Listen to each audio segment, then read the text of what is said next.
पर्यावरण शिक्षा में आज हम रेडियोधर्मिता के मुख्य स्रोत यानी प्राइमरी सोर्सेस ऑफ रेडिएशन के बारे में जानेंगे कि क्या है।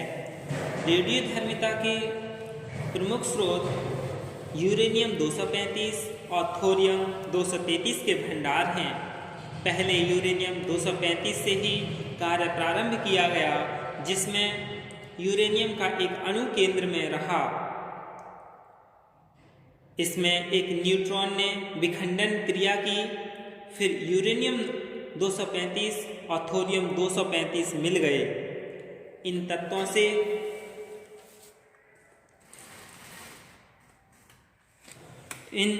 ये दो तत्व मिले थे, इन तत्वों से अणु ऊर्जा मिली। अणु शस्त्र परीक्षण में यानी न्यूक्लियर वीपन्स टेस्टिंग में यूरेनियम 235 और प्लूटोनियम 239 का प्रयोग किया गया। इसके बाद कई तत्वों के विखंडन से कई कार्य संपन्न हुए। कई श्रृंखलाओं को यानी यूरेनियम रेडियम सीरीज और thorium series, uranium actinium series को प्राथमिकता मिली। पोटेशियम 40, रुबिडियम 87 ने प्राथमिक स्रोतों के रूप में साथ किया।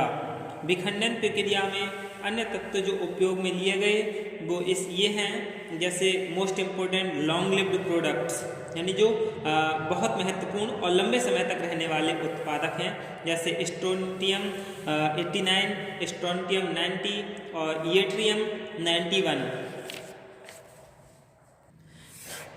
जिरकोनियम 95, नाइस्बियम 95, रुथेनियम 103, रुथेनियम 106 और कैजियम 137, कैरियम 141 और कैरियम 144, प्रोमेथियम 147 और समैरियम 155।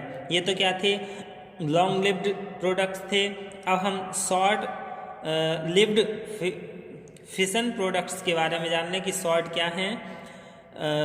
मोलिब्डेनियम 99, आयोडीन 131, आयोडीन 132, रेल्यूशियम 132, आयोडीन 133 और आयोडीन 135, बेरियम 140 और प्रेस्कोडियम 143, नियोडियम 147। अभिकिरण यानी इरेडियन से कुछ तत्व न्यूट्रॉन्स के साथ पर्यावरण में चले जाते हैं, जिससे यदाकदा यानी कभी कभार विस्फोट हो जाते हैं। विस्फोटों से भू सतह पर और भूगर्भ में विकिरण हो जाता है, जिससे मानव और पशुओं का जीवन संकट में पड़ जाता है। विकिरण और आणविक ऊर्जा से लाभ और हानि and advantages and disadvantages of radiation and nuclear energy. तो हम विकिरण और आणविक ऊर्जा से लाभ के बारे में जान लें कि इससे क्या क्या लाभ हैं। यानी विकिरण और आणविक ऊर्जा से लाभ, यह ऊर्जा का विशाल स्रोत है। It is an enormous source of energy. यह विद्युत और ताप देता है। It provides electricity and heat. यह हरित गृह प्रभाव को कम करता है। It diminishes greenhouse effect. आणविक विस्फोट और आणविक ऊर्जा उत्पादन की तेज़ी से हमें बचाता है।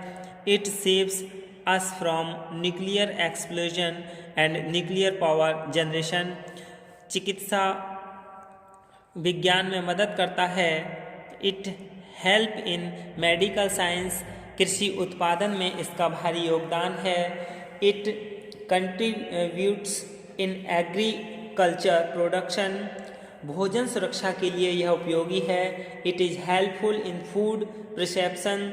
यानी विकिरण और आणविक ऊर्जा जो है वो निसंक्रमण के लिए एक शक्तिशाली अभिकरण है। It is a powerful agent for disinfectant.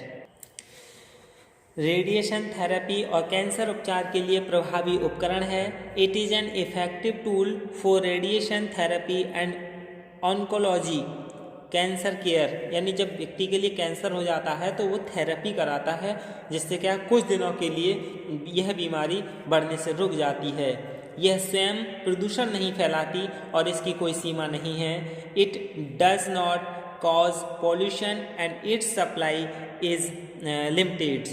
अब हम इसकी हानि जान लें। विकिरण और आणविक ऊर्जा की क्या क्या हानियां हैं। इसमें बहुत अधिक पूंजी निवेश होता है, यानी it requires heavy initial investments. विषैली प्रकृति के कारण बहुत ही सावधानी बरतनी होती है। It needs careful handling due to its lethal nature. और जो रेडियोधर्मी अपशिष्ट हैं इसके निस्तारण के लिए बहुत अधिक सतर्कता बरतनी पड़ती है। It requires extensive careful handling of radioactive waste disposal. आणविक विकिरण से स्वास्थ्य को खतरा रहता है। Nuclear radiation bring health hazards. रेडियोधर्मी अपशिष्ट से दीर्घकालीन प्रभाव रहता है। Nuclear waste have very long time effects, यानी आणविक दुर्घटनाओं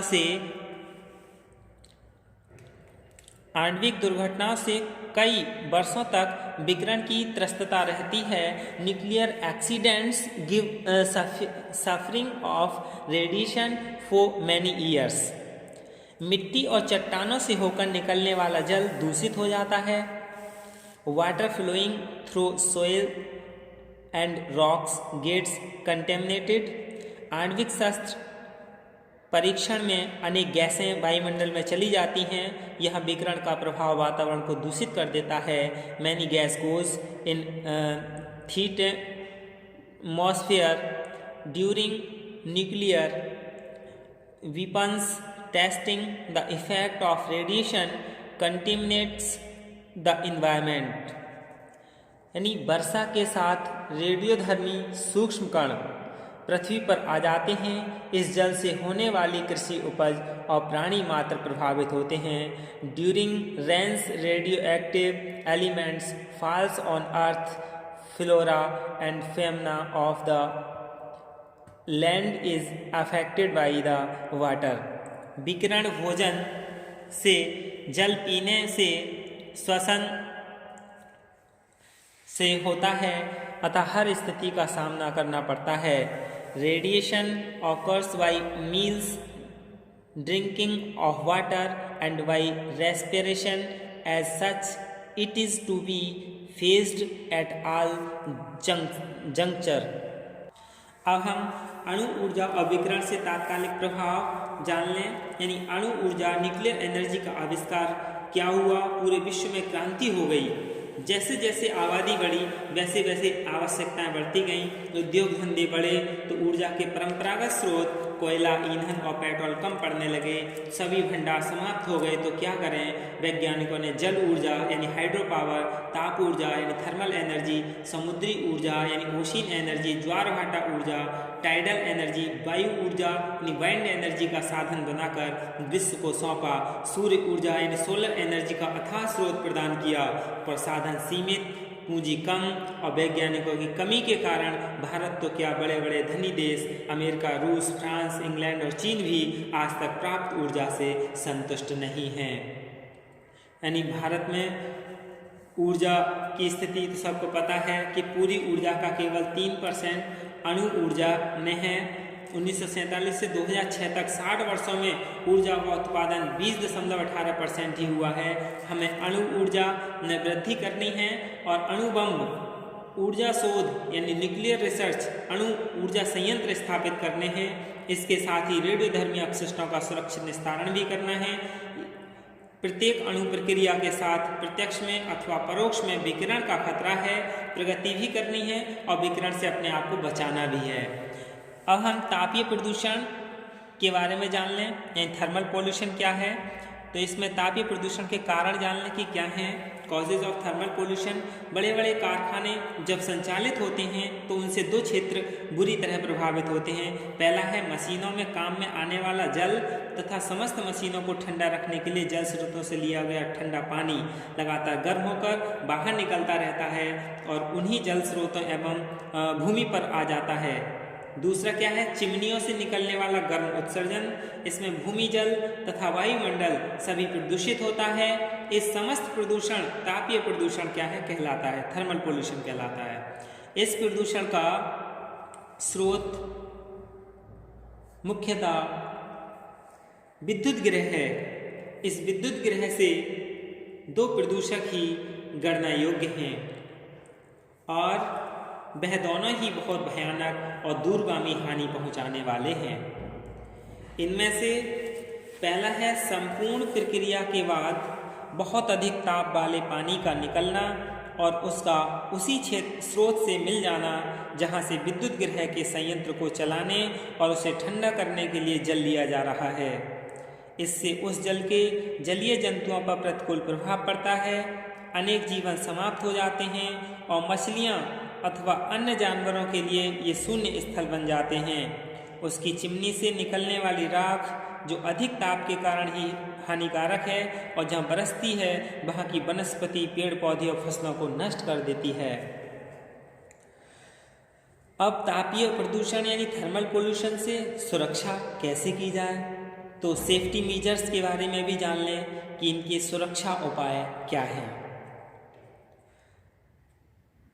संयंत्र से यानी जो मशीनें हैं, यंत्र हैं, उनसे निकलने वाले उच्च ताप के जल को, जो हाई टेम्परेचर है उसके जल को फव्वारे के रूप में अधिक क्षेत्र में फैलने दिया जाए, क्योंकि जब वो फव्वारे के रूप में फैलेगा तो क्या होगा, वो ठंडा हो जाएगा। जब ताप सहन स्तर यानी टोलरेंस लेवल तक आ जाए तभी उसे पुनः स्रोत में मिलने दिया जाए। दूसरा है राख का उपयोग अब इमारत बनाने के लिए, ईंटों के लिए किया गया है, वह सफल प्रयोग हुआ है। यानी जो राख है उसका ईंट बनाने में प्रयोग करना चाहिए। इससे प्रदूषण समस्या भी क्या कम होगी और प्रदूषण का अच्छा उपयोग भी होगा। राख को अधिक क्षेत्र में बिखरने से रोकने के लिए कुछ कृत्रिम साधन अपनाने होंगे। यही क्या है, तापीय प्रदूषण है, यानी तापीय प्रदूषण के कारण और उनके उपाय हैं। धन्यवाद।